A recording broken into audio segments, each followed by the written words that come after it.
ما منکر نقاط ضعف نیستیم، اما این که رو منبر رسول خدا بشینه و جوری حرف بزنه که شبکه وهابیت مبلغش باشه، این مگه هنره؟ وهابیت خبیث میلیاردی داره خرج میکنه که از داعش فرشته نجات بسازه، بعد یه عده محرم به محرم از مداح و روزخون ما دارن هیولا میسازن. مداحای محله شما کدومشون میلیونی پول میگیرن؟ یا در به در دنبال خیر برای شام و دستگاه و داربست و اینا؟ اگه کسی 4 تا هیئت رفته باشه میدونه اینا دروغن. حالا 4 تا هیئت و مداح هم اگر اشکال دارن باید همه رو زیر سوال برد؟ با 4 تا حرف بی حساب و دروغ میلیون ها نفر رو دارن به دستگاه امام حسین بدبین میکنن. مگه میشه حرفی نزد؟ امروز میگن بدون حسینیه میشه عزاداری کرد، لابد فردا هم میگن بدون مسجد هم میشه نماز خوند، پس فردا هم میگن خب به جا قرآن میشه کلی کتاب دیگه خوند.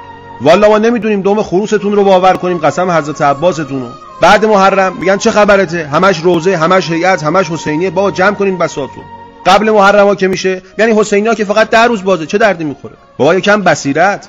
ما خیال میکردیم فقط بصیرت سیاسی رو یه عده‌ای ندارن، حالا بعد برای وجود مسجد حسینی هم بیایم رفع شبهه کنیم. بابا خیلی سخته بفهمیم که این حرف از اتاق فکر وهابیت بیرون میاد که بعد یه عده امامه به سر ساده لو همین حرفا رو تکرار کنن. ایام حج که میرسه میگن حج برای چی پولمون رو بریم مکه، پولتو بده فقیر. محرم میرسه میگن عزاداری، نظری، هیئت، پولتو بده فقیر. ذریح میسازن میگن گنبد، حرم، پولتو بده فقیر. 40 میرسه میگن زیارت، پیاده روی، پولتو بده فقیر. امروز هم که به حمدالله میگن مسجد حسینیه برای چی مونه؟ خب تو جنگ صفین هم همین رو به امیرالمومنین گفتن. میگفتن چرا علی نظر بده؟ خب خدا نظر بده. ان الحکم الا لله. ببین حرف چقدر قشنگه. خب اینا دروغ میگفتن. چرا؟ چون میخواستن بگن که علی نظر نده. اینا میخوان بگن هیئت و روزه باید تعطیل بشه. خب روشون نمیشه اینجور میگن. ولی کی دلش برای فقیر میسوزه؟ کاری که رضاخان خبیث با زور و سرنیزه نکرد، اینا با 4 تا حرف قشنگ و شبهه دارن انجام میدن. نه یک هیئت، نه 2 هیئت، صدها هیئت ما تو این مملکت داریم که شبهای محرم بیش از چند هزار شام دارن به بچه یتیما میدن. خب این جوونا کیان؟ همه پول دارن؟ یا همونایین که نون شبشون رو جمع میکنن میان هیئت میدن؟ کجا و کی تو این مملکت فقیر و بچه یتیم اینقدر با کرامت رو سفره نشسته شامشو خورده؟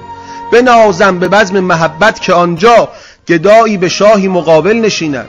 تو مملکتی که یه قلم اختلاسش بودجه 30 سال مسجد و هیئت ماست، مشکل ما شده نظری و مسجد و هیئت و روزه امام حسین.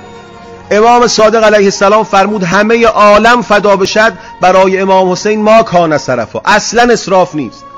حواسمون جمع باشه. آیت الله العظمای وحید میفرماید کوچکترین خدشه‌ای به این دستگاه کمر خاتم النبیین را میشکند. امام خمینی رضوان الله علیه فرمود این محرم و صفر است که اسلام رو زنده نگه داشته، نه شیعه رو ها، اسلام رو. سرمون کلاه نذارن. حرف صادق آل پیغمبر رو باور کن که فرمود درهمی که برای امام حسین خرج کنی خدا 10 برابرش رو برات جبران میکنه. به کوری چشم وهابیت بگو حسین جان ای عزیز فاطمه، گیرم که خیمه های تو را زیر و رو کنند، این خانه ها حسینیه های تو میشوند، حسینیه های تو میشوند. بر مشامم میرسد هر لحظه بوی کربلا، بر دلم ترسم بماند آرزوی کربلا، کربلا یا کربلا یا کربلا.